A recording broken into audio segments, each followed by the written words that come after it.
हट वैश्र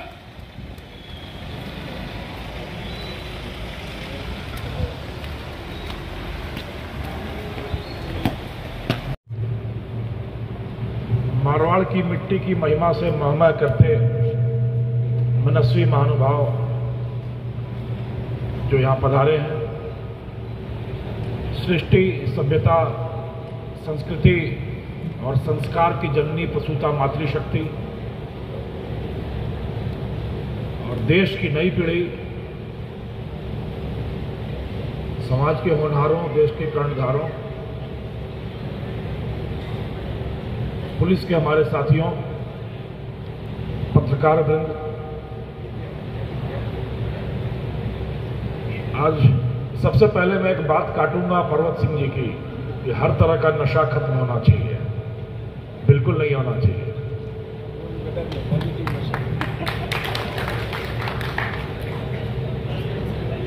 इस मारवाड़ की धरती में, मारवाड़ की धरती पे नशा रहा है सफलताओं का, नशा रहा है उपलब्धियों का, नशा रहा है नई मंजिलें पाने का, नशा रहा है नई मील के पत्थर स्थापित करने का, नशा रहा है कुछ परिवर्तित करने का, नशा रहा है समाज को दिशा देने का, नशा रहा है देश में अग्रगण्य रहने का। ये नशा बना रहा है। जो खत्म होना चाहिए वो बहुत तेजी से विलीन हो रहा है, लुप्त हो रहा है आज आप सब लोगों के प्रभाव से, और वो खत्म होगा। आज बरसात के मौसम में आया हूं मैं। ये बड़ा शुभ मौसम होता है जब आसमान बरसने को तैयार होता है, धरती धारण करने को तैयार होती है, नए बीजों का अंकुर होता है, नव पल्लव पनपते हैं, नए बिरवे उगते हैं।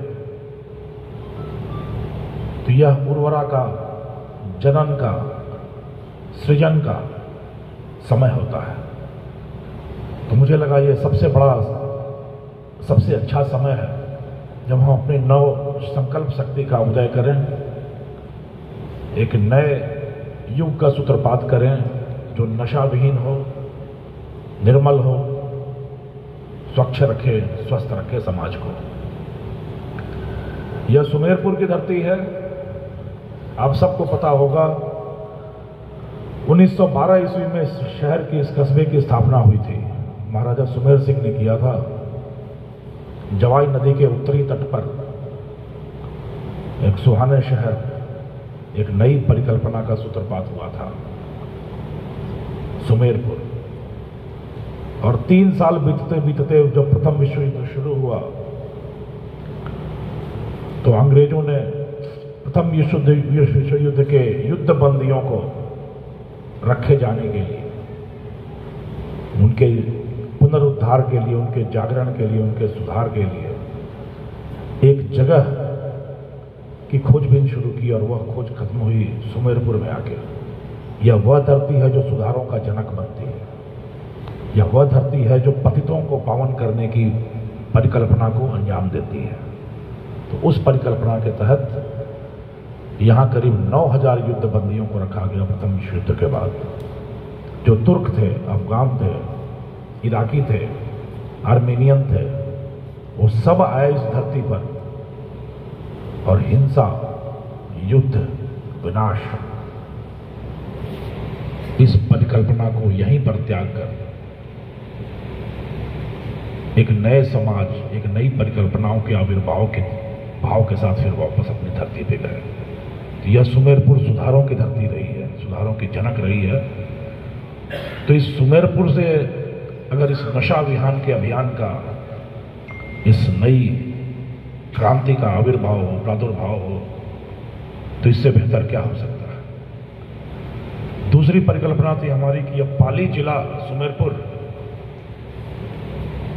यहां मेरा कर्म उपनयन संस्कार हुआ। पुलिसिंग का पहला पाठ मैंने इस पाली जिले में ही सीखा था। आज से 18 साल पहले सोजत में वृत्ताधिकारी के पद पर, सहायक पुलिस अधीक्षक के पद पर मैं नियुक्त हुआ था। और तब वर्णमाला सीखी पुलिसिंग की, कहरा सीखा समाज और पुलिस के मिलकर चलने का। कैसे अकेला चना भाड़ नहीं फोड़ सकता, न अकेले पुलिस कुछ कदम उठा सकती है, ना ही समाज अपनी भावना को मुकाम तक पहुंचा सकता है। जब एक और एक मिलकर चलते हैं तो 11 बनता है। और उस संस्कार को धारण किया था मैंने इसी पाली की पावन धरती से, सूरत से। आज करीब 20 साल हो गए,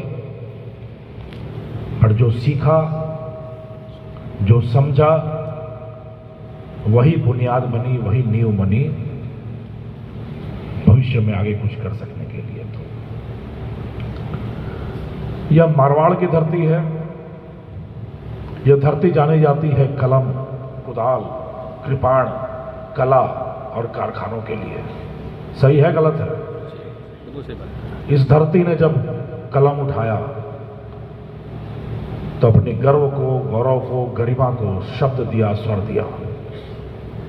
जब कुदाल उठाया तो धरती का सीना चीर कर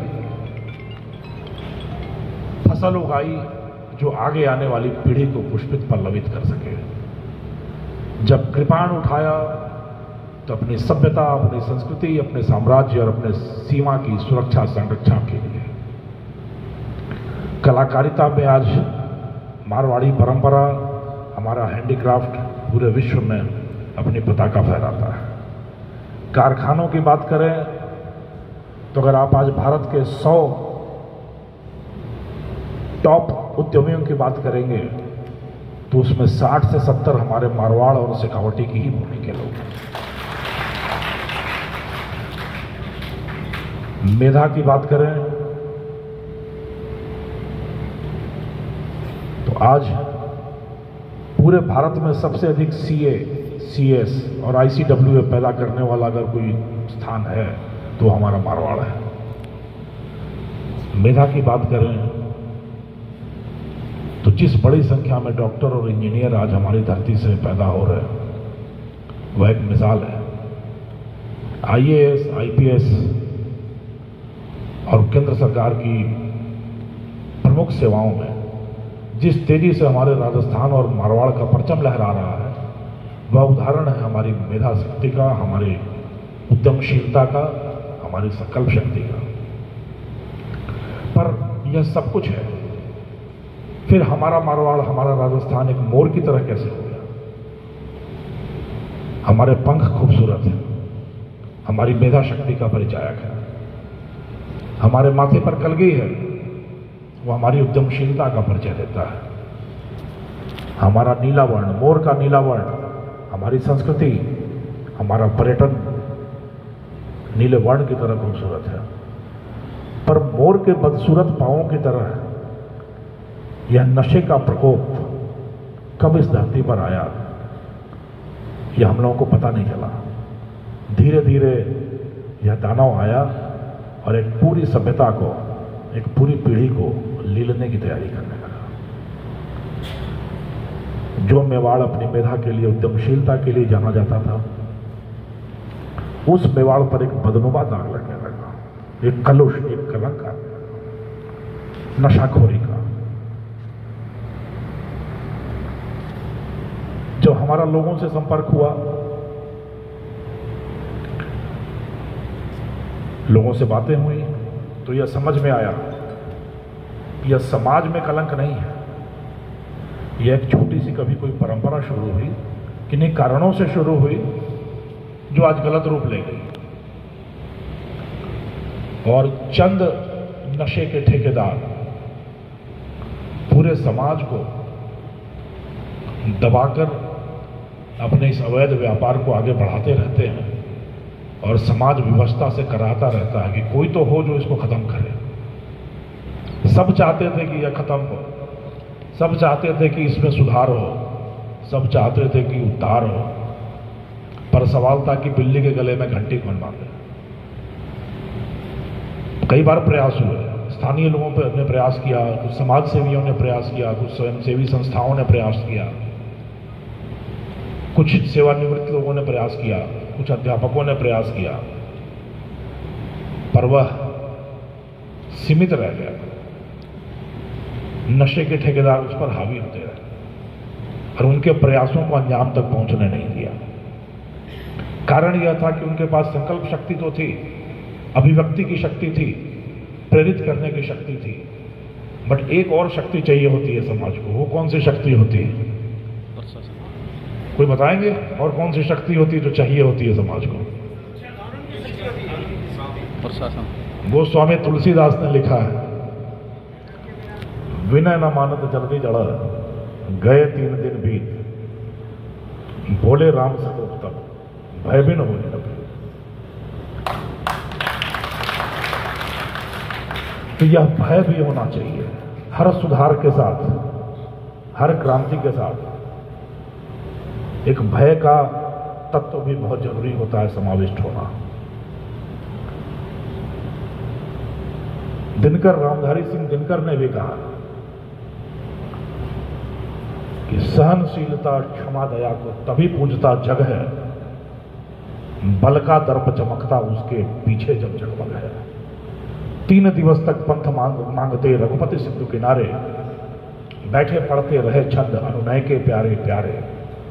उत्तर में जब एक नाद भी उठा नहीं सागर से, उठी अधीर धधक पर उसकी आग राम के साथ। और आपको ध्यान होगा, जब वह आग, जब तीर उठाया रामचंद्र ने, तो समुद्र हाथ जोड़कर रास्ता देने को सामने खड़ा हो गया। उसके पहले 3 दिनों तक यज्ञ होता रहा, तपस्या होती रही, आराधना होती रही, परिणाम नहीं निकला।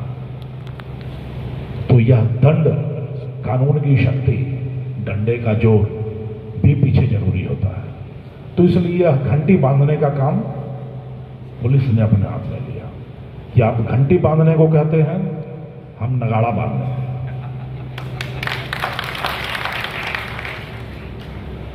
बहुत शोध किया इस पर, शोध कम नहीं किया, बहुत शोध किया कि आखिर यह आया कहां से। तब पता चला कि यह जो नशा है कैसे आया। पुराने जमाने में हमारी धरती में दूरियां बहुत थी, सड़कें नहीं थी, यातायात के साधन नहीं थे,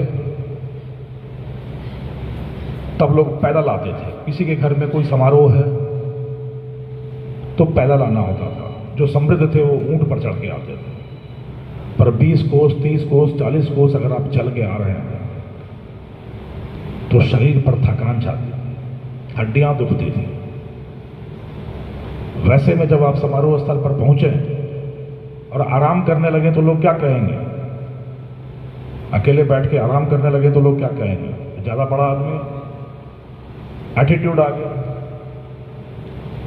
सबसे मिलजुल नहीं रहा, घुल मिल नहीं रहा। तो उस समारोह का आनंद ले सके, थकान को भूल सके, दर्द कम हो सके, उसके लिए सुदूर धरती से लाया गया। हमारी धरती में यह कलंक नहीं पैदा हुआ, हमारी मिट्टी में नहीं उपजता, यह अमल डोडा चूरा यहां नहीं उपजता। दूर से लाया गया। थोड़ा सा जीभ पर रखें, जीवा पर रखें, सेवन करें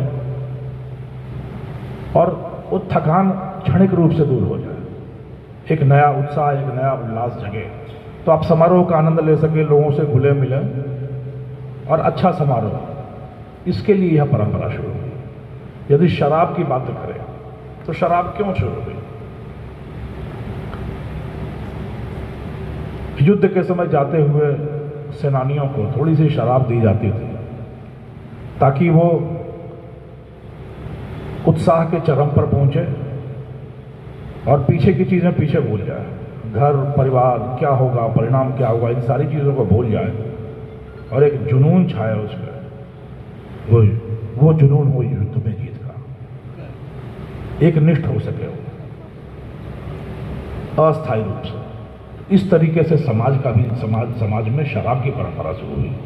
पर अब क्या इन दोनों की जरूरत है समाज में? बिल्कुल नहीं। अब इतनी अच्छी सड़कें हैं, स्कॉर्पियो, फॉर्चुनर, तरह तरह की गाड़ियां हैं। अब तो हम जाते हैं किसी भी समारोह में 500 किलोमीटर की दूरी तय करके जाते हैं और वहां पहुंचते हैं, थकान होती नहीं, थोड़ी बहुत थकान होती है तो वहां लोगों के खिले हुए चेहरे देखकर, उनके चेहरे पर मुस्कान देखकर गले मिल के वो सारी थकान काबू हो जाती है। फिर डीजे बैंड बजाता होता तो उस पर हम लोग डांस करना शुरू करते हैं, मचलना शुरू करते हैं और थकान तो नामो निशान ही हो जाती नहीं। तो फिर ये जरूरत थी क्या अफीम डोडा चूड़ा और अमल की इन चीज़ों की जरूरत थी? जरूरत बिल्कुल नहीं थी। तो इन चीज़ों को सोचकर फिर हम लोगों ने देखा। अब मैं 2 गणित समझाऊंगा आपको, नशे का गणित और छवि सुधार का गणित। नशे का गणित, हमारे इलाके में, मारवाड़ इलाके में, सिर्फ शादियों की बात करें तो महीने में 10,000 शादियां होती हैं। एक शादी में 3 से 4 लाख रुपए के अमल और डोडा चूड़ा की खपत होती है। तो महीने का 40 करोड़ रुपया, साल का 480-500 करोड़ रुपया हम कहां बहा रहे थे? नशे में, नशे की प्याली में, मादक द्रव्यों की थाली में। और वो दे क्या रहा था हमको? मृत्यु को नजदीक लाना, विनाश की कगार पे खड़ा करना। सबसे पहले कुर्बान होता है स्वास्थ्य, फिर कुर्बान होता है अर्थ धन, फिर कुर्बान होता है परिवार की शांति, फिर कुर्बान होता है भविष्य, और अंत में समाप्त हो जाता है जीवन। यही तो ले रहे थे हमें 480 करोड़ साल में लगा के। अब होता क्या है? एक गरीब बाप पिछले 20 साल से पैसे जमा करता है अपनी बेटी की शादी के लिए। कोई बाप यहां नहीं कह सकता कि उसके पास इतने पैसे हो गए कि शादी धूमधाम से हो जाए। कोई कह सकते? जितना पैसा भी जमा करोगे वो कम ही लगेगा, कुछ और होगा। तो वैसे में समाज के नशे के ठेकेदार जमा होते वहां और कहते भाई मनुहार की क्या व्यवस्था रहेगी? बाप का दिल कांप जाता। जब 3-4 लाख रुपए इन नशेड़ियों को उनकी सेवा में लगाने पड़ेगा। वो 3 से 4 लाख रुपए वो किसी साहूकार से कर्ज लेके आए, अपनी जमा पूंजी से निकाले, खून पसीने की कमाई से निकाले। उस 3 से 4 लाख रुपए में क्या क्या कर सकता था वो? एक नव दंपत्ति की पूरी गृहस्थी बसाई जा सकती थी। एक double bed, sofa, fridge, cooler, gas का चूल्हा, किचन का सामान, कुछ कपड़े लत्ते, कुछ गहने, सारे हो जाते उन 4 लाख रुपए।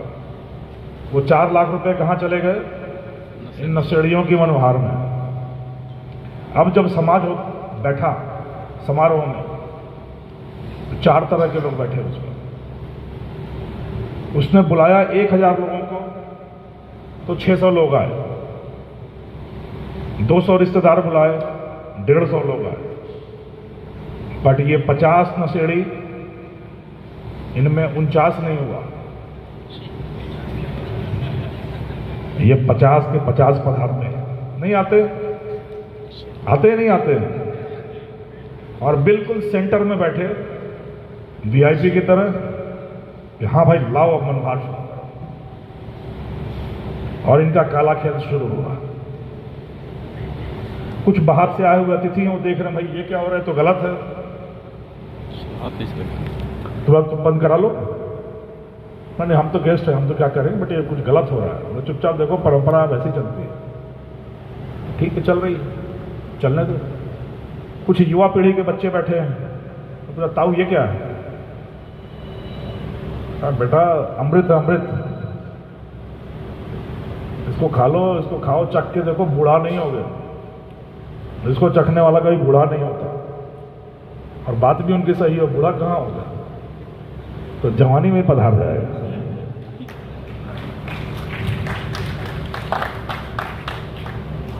बट उन बच्चों को थोड़ा सा चखा के दिखाया, क्षणिक उसमें आवेग तो आया, जोश आया उनको, तो बड़ा अच्छा जोश आता है। अब महीने के 30 दिन में 20 ऐसे फंक्शन है, 20 जगह थोड़ी थोड़ी चाटी, तो लत तो लग गई उसको। तो युवा पीढ़ी शिकार होने लगी। और कुछ 20-25 उस समारोह में कॉलर ऊंचा किए हुए, सर उठाए हुए, घरों से घूमते लोग होते हैं, वो नशे के ठेकेदार, जो कहते हैं देखा ये सारा व्यवस्था मेरी कराई हुई है, बहुत प्रेशर है पुलिस का, जगह जगह चेकिंग बढ़ो तो हम हैं कि हम ले आते हैं। 5 लाख का माल था, सिर्फ 3 में दिया, इनको अपने आदमी थे इसलिए। फिर अगले 1-2 साल में जिन बेटियों के बाप की, जिन बेटों के बाप की शादी होती है, वो भी उसके पास खड़े होते हैं हाथ जोड़ के कि हम पर भी दया दृष्टि रखिएगा, बहुत सस्ता दे दीजिए। नहीं है? बिल्कुल सही बात है। तो ये गणित चल रहा है। बाप परेशान, अतिथि परेशान, युवा पीढ़ी नशे की लत में जा रही। बस सिर्फ वो 50 नशेड़ी उस इलाके के, उनकी बल्ले बल्ले और उनकी खुराक मिल रही है। उस खुराक के चक्कर में पूरा समाज उनकी खुराक में, जो खत्म होना चाहिए था, नहीं होना चाहिए था, पूरा समाज चाहता था कि यह खत्म। अब मैं समाज समझाता हूं आपको छवि सुधार का गणित। बच्चों ध्यान से सुनिएगा, रोल मॉडल की बात कर रहा हूं। एक परिवार में एक किसान बाप, मध्यम दर्जे का किसान, उसके 3 बच्चे, तीनों को पढ़ाना शुरू करता है। बड़े वाला पढ़ता है, पढ़ लिख के शिक्षक हो जाता है, बाप खुश, अच्छा है, शिक्षक बन गया। दूसरे वाला पढ़ लिख के पुलिस में, अब फौज में भर्ती हो गया, बाप के सर से थोड़ा बोझ और कम हुआ, चलो ये भी अपने पैरों पे खड़ा हो गया। तीसरे वाला 8वीं में आकर फेल होता है। आप बता रहे ये क्या कर रहा है? मतलब बापू मेरे से पढ़ाई ना, क्या है पढ़ के यही 2 कौड़ी का टीचर बनो, 2 कौड़ी का सिपाही, पुलिस बनना क्या है? बड़ा आदमी बनना है। अगर पढ़ेगा लिखेगा नहीं तो बड़ा आदमी कैसे बनेगा? बोला देखना तुझे दिखाऊंगा, बड़ा आदमी बनाएगा। मतलब मुझे लगा तू मेरा खेत बिकवाएगा, तुझे बोलेरो पे चढ़ाऊंगा, बाबू परेशान मत हो, पैसा कमाऊंगा, बड़ा आदमी हो। 8वीं 9वीं 10वीं फेल होते होते पढ़ाई छोड़ देता है। पिता बोलता है आजा खेत पे काम कर ले, फिर खेती कर ले, संभाल ले। तो ये छोटा मोटा काम मेरे बस का नहीं है, बड़ा काम करना, बड़ा आदमी बनना। परेशान होता है बाप, उसको अहमदाबाद, बेंगलोर या हैदराबाद भेजता है किसी परिचित के यहाँ टाइल्स का काम करना है, स्टील की रेलिंग का काम करना है, किसी फैक्ट्री में काम करना है। 6 महीने तो उसको मजा आता है, बड़ा शहर, अट्टालिकाएं, मार्केट, मॉल, बड़ी गाड़ियां देखता है, अच्छा लगता है उसको। फिर लगता है कि हाँ 5,000-7,000 की नौकरी से मेरा क्या होना है। वो भाग आता है। पिता कहते भाग क्यों आया? बड़ा आदमी बनना है, तो छोटा मोटा काम है। फिर पिता उसको अपना 1-2 बीघा खेत बेच के एक बोलेरो गाड़ी खरीद के देते, ले तो टैक्सी का काम शुरू कर। तो उस गाड़ी पर टैक्सी का काम कम करता है, हवाखोरी और dangerous driving, daredevil driving का काम करता है। कैसे तेज चलाना, कैसे खतरनाक चलाना। और यही वो क्षण होता है जब उस पर नजर पड़ती है किसकी? उन नशे के ठेकेदारों की, कि ये काम का लड़का है। उसको बुलाया जाता है कि आजा तू मेरा ड्राइवर बन, मेरे लिए गाड़ी चला।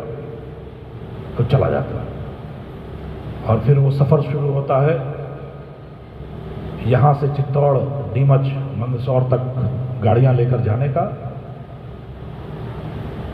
और वहां से पुलिस को छकाते हुए, तेज गाड़ी चलाते हुए, खतरनाक तरीके से चलाकर नशे की मंजिल तक माल पहुंचाने का। एक ट्रिप में 20,000 की पगार मिलती है उसको, बढ़ते बढ़ते वो 1,00,000-1.5 लाख हो जाती है, और 1 साल में वो यही नशे का कारोबार करता हुआ करोड़पति हो जाता है। फिर शुरू होता है फार्म हाउस बनाने का, आलीशान मकान बनाने का, बड़ी गाड़ी खरीदने का काम। लोग देखते हैं कि अरे क्या हुआ, इस घर में अचानक इतनी खुशहाली, समृद्धि कैसे आ रही है? बड़ा घर बन गया, फार्म हाउस भी बना लिया, स्कॉर्पियो गाड़ियां, फॉर्च्यूनर गाड़ियां आने लगी, करते कुछ है नहीं, तो अचानक कहां से आ रहा है? 3-4 साल गुजरते गुजरते तक उसके पास 5-10 करोड़ हो जाते हैं, और अब वो ड्राइविंग छोड़ के खुद ठेकेदार बन जाता है और एजेंट रखना शुरू करता है। उस तरह के ड्राइवरों की तलाश करके अपने साथ चलाना शुरू करता है। तब तक समाज को पता चल जाता है कि ये क्या है। समाज कहता है कि ये तो कुछ काला धंधा करते हैं, तभी ये आया। बड़े भाइयों को जरूरत पड़ती है कुछ पैसे की, मकान बनाने के लिए, गाड़ी खरीदने के लिए, उन्हें संकोच देता है, ले जाओ 10 लाख, 15 लाख, 20 लाख ले जाओ। भाई खुश। बाप को अब चलने में तकलीफ होती है, उनको बोलेरो खरीद देता है, वो भी खुश, बढ़िया है। पर समाज अभी भी उसको क्षोभ की दृष्टि से, आक्रोश की दृष्टि से देखता है, काला कारोबार करता है। अब वो छवि शोधन जरूरी है। वो कैसे होता है? वो आता है एक दिन समाज के पास कि मंदिर बहुत पुराना हो गया, जीर्ण शीर्ण हो गया, इसका जीर्णोद्धार कराना है। मैं कराता हूं, गर्भगृह का जीर्णोद्धार मेरी तरफ से होगा और बाहर टाइल्स लगवाने का काम मैं करके दूंगा। समाज कहता बहुत बढ़िया, मंदिर अच्छा हो गया। फिर वो कहता धर्मशाला के कमरे भी खराब हो गए, 2 कमरे बनवाऊंगा, सब में एसी लगाऊंगा। समाज खूब खुश कि बढ़िया, धर्मशाला भी ठीक हो गया। फिर वो कहता है कि पुस्तकालय की जरूरत है कस्बे में, जहां बच्चे पढ़ें, ये हॉल बनवा देता हूं, जब जरूरत पड़ेगी मीटिंग भी यहीं होगी और बच्चे पढ़ेंगे यहाँ पे। समाज न्यौछावर हो जाता है, बहुत बढ़िया, कर दो। फिर वो समाज के एक पीड़ित के पास पहुंचता है, अन्याय हुआ इसके साथ, इसको न्याय दिलाना है। थाने के बाहर धरना देंगे, पंडाल मेरी तरफ से, लाउड स्पीकर मेरी तरफ से, दोपहर का खाना मेरी तरफ से रहेगा, बट समाज को साथ चलना, इस अन्याय के खिलाफ लड़ना है, इसको न्याय दिलाना है। और ये वो क्षण होता है जब वो मंच पे आ जाता है, पंडाल की व्यवस्था करता है, लाउड स्पीकर की व्यवस्था करता है, दोपहर के खाने की व्यवस्था करता है, बड़े बड़े शब्द बोलता है, भाषण देता है, और वो समाज में नेता बन जाता है, अगुवा बन जाता है। अब पुलिस उससे दबने लगती है, प्रशासन उससे पूछने लगता है, और राजनीतिज्ञ लोगों को उसके साथ देकर उसका साथ खोजने लगते हैं, और वो अब बड़ा आदमी हो जाता है, समाज का नेता हो जाता है, पहरुआ हो जाता है, अगुवा हो जाता है, पथ प्रदर्शक हो जाता है, मार्गदर्शक हो जाता है, दिशा निर्देशक हो जाता है। पर हुआ क्या? हुआ ये कि कुपथ रथ दौड़ाता जो पथ निर्देशक वह है, लाज लजाती जिसकी कृति से धृति उपदेशक हुआ है। समाज को क्या रोल मॉडल मिला? नए बच्चों को क्या सीखने को मिला? धर्मशाला तो बन गई, मंदिर बन गया, पुस्तकालय बन गए, पर युवा पीढ़ी के लिए क्या रोल मॉडल बना? कि पढ़ोगे लिखोगे तो मास्टर क्लर्क बन के रह जाओगे, धंधा करोगे तो पैसे आएंगे, समाज में प्रतिष्ठा बढ़ेगी, मंच पर बढ़ोगे, समाज आपके आगे पीछे घूमेगा, शिक्षक बनोगे, पुलिस में जाओगे, क्लर्क बनोगे तो अपनी जीविका पार चलाते चलाते ही बूढ़े होगे मर गए। यही तो मैसेज, संदेश तो यही तो जा रहा है कि ये निकेन प्रकारेण पैसा कमाओ, कुछ 1-2% समाज के खाते में डालो और समाज में प्रतिष्ठा, वापस छवि बहाल, और समाज का नेता बन जाओ। फिर मौका लगे तो कभी चुनाव के लिए भी सोचने लगो, नहीं तो समाज से भी तो बन ही जाओगे। मैं मारवाड़ के ऐसे बहुत सारे बड़े बड़े तस्करों का नाम सुना मैंने, जो समाज सेवी का चोंगा जिन्होंने धारण कर लिया, जो समाज सेवी कहे जाने लगे। मैंने बहुत कुछ दिन पहले देखा, एक ऐसे किसी नशे के बड़े कारोबारी की मृत्यु हुई, अकाल मृत्यु हुई। फेसबुक पे, ट्विटर पे, इंस्टाग्राम पे संदेशों की बाढ़ लग गई कि ये तो समाज सेवी थे। तो क्या ऐसे ही समाज सेवी चाहिए हमको समाज में? नहीं। तो यह आत्मावलोकन का समय है, अपने गिरेबान में झांकने का समय है कि क्या यही चाहते हैं हम नई पीढ़ी के लिए रोल मॉडल बनाना? क्या हम चाहते हैं कि हमारे बच्चे उसी पथ पर आगे जाएं? क्या हम चाहते हैं कि हमारा समाज उसी दिशा में आगे बढ़े? यदि नहीं चाहते तो यदि मंदिर में टाइल्स की जगह मोज़ैक होगा तो नहीं चलेगा? चलेगा नहीं चलेगा? यदि धर्मशाला में एसी नहीं हो, कूलर हो तो नहीं चलेगा?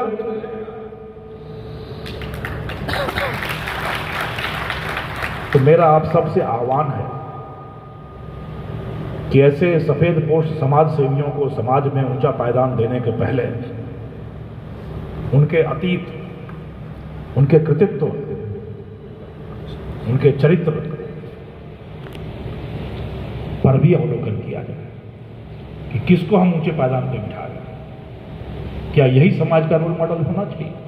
जिस दिन समाज समझ जाएगा इस चीज को, उनके छोटे मोटे प्रलोभन के जंजाल में न फंसकर मर्यादा, संस्कारों और गरिमा की बात करेगा, एक युवा पीढ़ी को रोल मॉडल मिलेगा।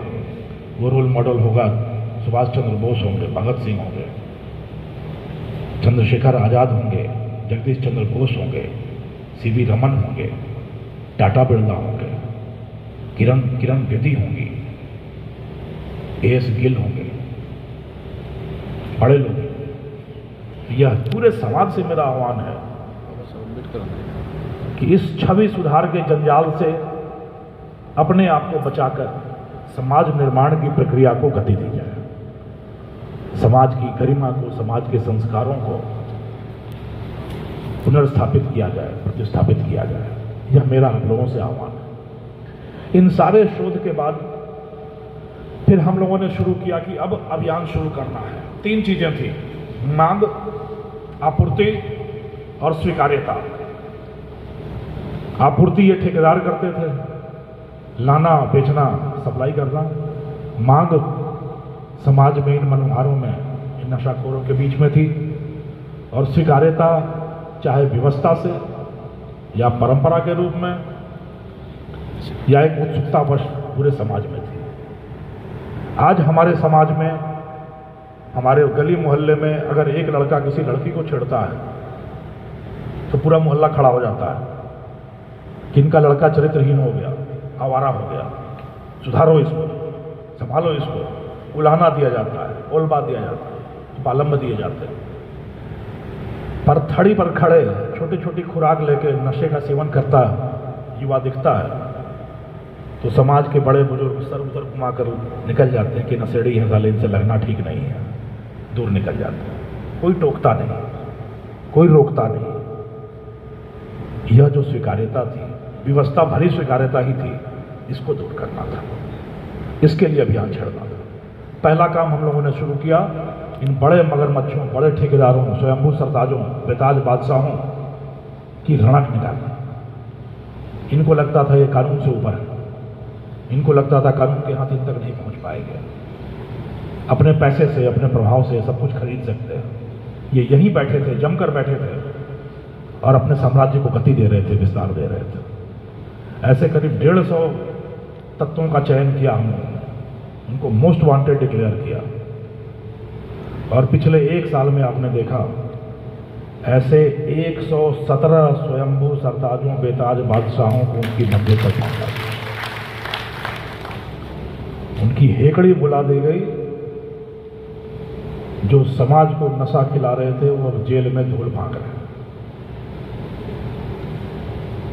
जो समाज को एक नए हवा की हनक दिखा रहे थे वो अब जेल की हवा खा रहे हैं, वो अपनी मंजिल तक पहुंचे। तो यह करके हमने यह दिखाया कि समाज में सबसे ऊंचा अगर कोई स्थान होगा तो वह कानून का होगा, व्यवस्था का होगा, उससे ऊपर कोई नहीं जाएगा। दूसरा कार्य हम लोगों ने शुरू किया, संपोलिया।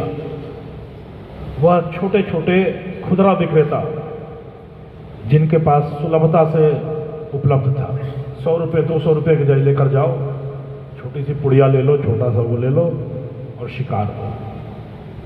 यह समाज को वल्नरेबल बना रहे, शिकार बना रहे। तो चाहे इनके पास से 5 ग्राम मिले, 10 ग्राम मिले, 20 ग्राम मिले, आधा किलो मिले, इन सबको उठाकर बंद किया जाए, ताकि जिनको लत लग रही है, जो लत की ओर प्रवृत्त हो रहे हैं, उनको आसानी से यह चीजें मिले। तो संपोलिया चलाए गए, कुछ सफलताएं मिली हैं,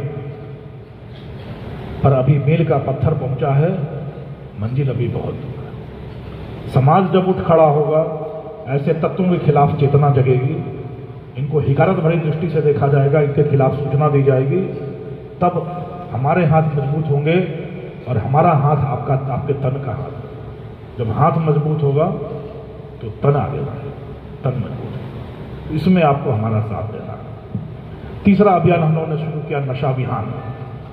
जन चेतना जगाने का, जन जागरण का, लोगों को नशे की इस कुप्रवृत्ति के खिलाफ उठ खड़े करने का, अपनी मर्यादा को, अपनी संस्कृति को, अपनी विरासत को, अपने अतीत को, अपने धरोहर को याद करने का और फिर से पुनरुद्धार करने का, संस्कारों को पुनर्जीवित करने का, सुधार करने का। उसी की इस कड़ी में आज हम सब लोग यहाँ बैठे हैं एक साथ, एक नए संकल्प के साथ, एक नए हृदय भावों के साथ, कि अब तक यह था कि हम नहीं करेंगे, बाकी करते हैं तो हमारा क्या लेने देना। अब हम सब छविदूत बनेंगे, ब्रांड एम्बेसडर बनेंगे, पहरुए बनेंगे, प्रतिनिधि बनेंगे, कि ना हम खुद ना अपने परिवार में, ना अपने सगे संबंधियों को, ना अपने इष्ट मित्रों को, ना अपने नाते रिश्तेदारों को, ना अपने पड़ोसियों को, ना अपनी जान पहचान वाले लोग। ना नशा करने देंगे, ना नशे की ओर प्रवृत्त होने देंगे, और इस नशे की प्रवृत्ति का संहार करेंगे, एक नए युग का संहार करेंगे। इसके लिए हम बैठे हैं।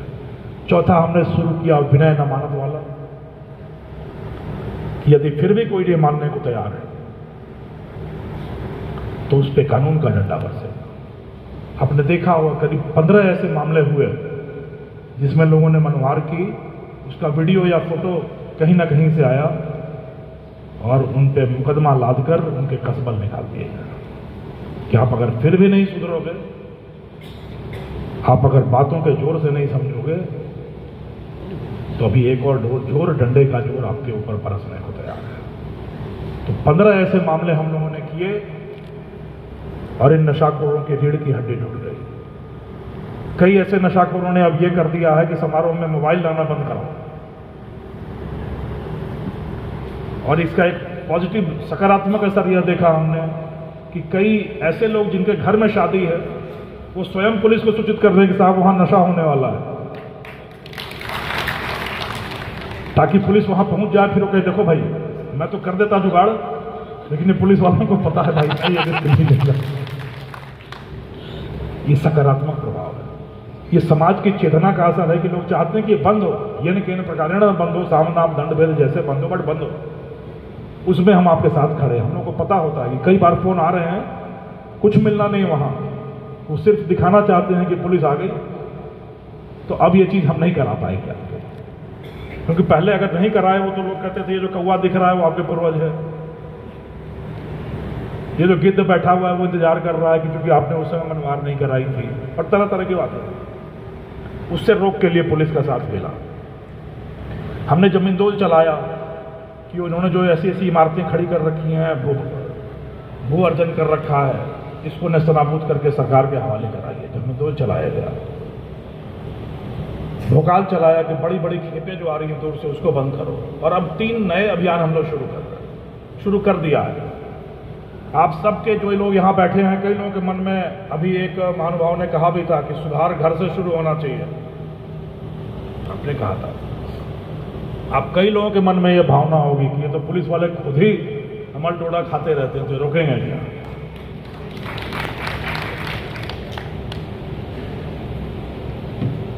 कुछ जो तालियां बजी वो ये बता रही हैं कि बात बिल्कुल सही है, बाकी जो मुस्कान है वो कह रहे हैं कि सही तो है, पर इसको हम कैसे कहें कि सही है। तो जो भी सुधार है वो पहले घर से शुरू होना चाहिए।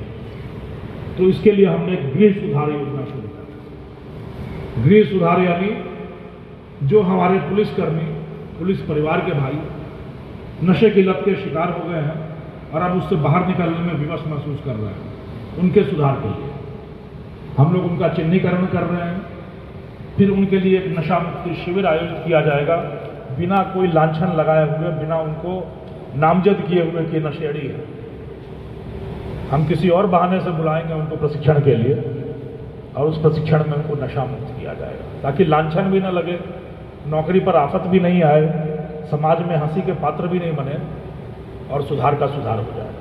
तो यह गृह सुधार योजना शुरू की गई। सहमत हैं इससे आप लोग? दूसरी हम लोग शुरू कर रहे हैं आरोग्य। आरोग्य यानी वो बड़े बुजुर्ग जो बरसों से, दशकों से इसके शिकार रहे हैं, अब उनके नियंत्रण में है भी नहीं कि कैसे बाहर निकलें, जब तक हस्तक्षेप न हो, जब तक इलाज न दिया जाए, जब तक उनको इस तरह के शिविरों में सुधार के लिए भेजा न जाए। तो ऐसे तत्वों का चिन्हीकरण करके समाज कल्याण, चिकित्सा विभाग, स्वयंसेवी संस्थानों के साथ मिलकर इनको शिविरों में ले जाकर इनका इलाज किया जाना, इनको फिर से मुख्य धारा में जोड़ा जाना। यह आरोग्य है। आरोग्य की एक कड़ी, बहुत बड़ी कड़ी है, यहाँ बैठे हमारे बच्चे। ऐसा कोई बाप नहीं होगा जिसकी बिटिया बड़ी बड़ी आंखों से उसकी ओर देखे और कहे पापा ये छोड़ दो, और बाप ना छोड़े। होगा ऐसा? नहीं हो सकता। जब बेटा खड़ा हो और कहे कि पापा ट्यूशन के लिए पैसे चाहिए, ये पैसा नशे में मत उड़ा, कोई भी ऐसा कर्कश, कठोर हृदय बाप नहीं होगा जो सुधरने की न सोचे। यह आह्वान है मेरा यहाँ बैठे बच्चों से कि आपके घर परिवार में अगर कोई भी आदमी लत का शिकार है तो उस पर भावनात्मक दबाव, उसको प्रेरित करने का काम आप बच्चों को करें। और तीसरा अभियान हम लोग शुरू कर रहे हैं, नेह निमंत्रण। नेह निमंत्रण यानी जो भी व्यक्ति अपने किसी समारोह का, चाहे विवाह का, सगाई का, सेवानिवृत्ति का, बधाई का, कोई भी समारोह आयोजित करता है, प्रिंटिंग प्रेस में कार्ड छपवाता है, यदि उस पर नशा मुक्त आयोजन लिखवाएगा तो प्रिंटिंग प्रेस से उसको 5 से 10% का डिस्काउंट मिले। यह व्यवस्था की जा रही है। और यदि वो उस नशा मुक्त आयोजन के कार्ड को एसपी साहब के यहाँ, सीओ साहब के यहाँ, आईजी साहब के यहाँ भेजेगा तो वहाँ से लेटर हेड पे एक बधाई संदेश, हौसला अफजाई संदेश लिफाफे में बंद करके आयोजन के दिन यूनिफॉर्म पहने हुए हमारा बीट कांस्टेबल जाएगा और उनको देकर आएगा, ताकि उनकी हिम्मत बढ़ी रहे, हौसला बना रहे और बधाई मिले। तो यह नया निमंत्रण भी हम लोग अभी इस महीने से शुरू कर चुके हैं। आप सब सहमत हैं इन योजनाओं से चलनी चाहिए? प्रयास यह है कि एक बार जो यह मुहिम चली है, हमेशा हर मुहिम के साथ क्या होता है, एक बार जोश से चलती है, कुछ दिन चलती है और फिर वही ढाक के 3 पार, पुनर्मुषिको भव होकर कुछ दिन के बाद फिर वही उद्विग्न चिंतन, फिर वही प्रेक्षा निरंतर वहीं पहुंच जाती है। इस बार प्रयास यह है, यह जो लहर जगी है यह समंदर पार करके उस 7 समंदर पार तक पहुंचे। यह एक छोटा सा बिरवा जो रोपा गया है, यह इतनी जल्दी विशाल वटवृक्ष का रूप धारण करे कि जिसकी छाया में पूरा समाज आए, जिसके फल का सेवन पूरी समष्टि करे, अनादिकाल तक। इस मारवाड़ की धरती की परंपरा रही है, यह धरोहर रही है कि हमने अगर कुछ सोचा है तो हमने अपनी संकल्प शक्ति से उसको मंजिल तक पहुंचाया है, मुकाम तक पहुंचाया है। इसलिए यह पूरी कवायद यह है कि इसको मंजिल तक पहुंचाया जाए। उसके लिए एक छोटी सी कविता है दुष्यंत कुमार की। हो गई है पीर पर्वत सी पिघलनी चाहिए, फिर हिमालय से कोई गंगा निकलनी चाहिए। और हम पुलिस वालों के लिए है कि सिर्फ हंगामा खड़ा करना मेरा मकसद नहीं, सिर्फ हंगामा खड़ा करना मेरा मकसद नहीं, सारी कोशिश है कि ये सूरत बदलनी चाहिए। और यहां बैठे आवाम के लिए, जनता के लिए है कि मेरे सीने में नहीं तो तेरे सीने में सही, मेरे सीने में नहीं तो तेरे सीने में सही, हो कहीं भी आग लेकिन आग जलनी चाहिए, आग जलनी। तो इस आग को लौ दिखाने का काम, दिया सलाई दिखाने का काम आज हम पुलिस वाले कर रहे हैं। पहियों पर शेषनाग बनकर हम लिपटे रहेंगे, और रथ के घोड़ों को, अश्वों को हाँकने का काम, रथ को मंजिल तक पहुंचाने का काम अब समाज के बालकों का है। उस पहरुए के रूप में, उस अगुए के रूप में, समाज के प्रतिनिधि के रूप में हम सब अभी एक शपथ लेंगे। वो अपने लिए नहीं लेंगे, हम अपने पूरे समाज, अपने आसपास के प्रतिनिधि के रूप में लेंगे, ताकि पुलिस एक, समाज एक, एक और एक मिले तो कितना बने? 11 पहले बना करता था, अब ये बनेगा 101। एक पुलिस होगी, एक समाज होगा, और बीच में शून्य बनकर बनेंगे वो नशे के ठेकेदार, वो स्वयं हो सरताज। और ये बनेगा 101। बनना चाहिए, नहीं बनना चाहिए? कौन बनाएगा? हम सब मिलकर बनाएंगे। तो आइए हम सब उठ खड़े हों और मेरे पीछे तो नाम बोलिए। ईश्वर की शपथ लेता हूं कि मेरे देश और मेरी मिट्टी के गौरवशाली अतीत को बनाए रखने के लिए मैं मेरे जीवन में कभी भी किसी भी प्रकार का कोई नशा नहीं करूंगा। मेरे घर परिवार एवं समाज में आयोजित होने वाले सामाजिक समारोहों में किसी प्रकार की नशा सामग्री, अफीम, डोडा पोस्त इत्यादि का प्रयोग नहीं करूंगा। साथ ही मेरे मित्रों, परिवारजनों, समाज एवं समुदाय को भी नशा प्रवृत्ति का परित्याग करवाने हेतु सदैव प्रयासरत रहूंगा तथा समस्त प्रकार के नशों को जड़ से खत्म करने के लिए दृढ़ संकल्पित रहूंगा। मैं मेरे देश और मेरी मिट्टी के गौरव को बनाए रखने का सदैव प्रयास करूंगा। ईश्वर हमारी सहायता करें। जय हिंद, जय राजस्थान, जय मारवाड़। जय। अंत में आप सब लोगों का यहां पधारने, इस नशा विहान, नशा मुक्ति के महायज्ञ में अपनी आहुति देने के लिए,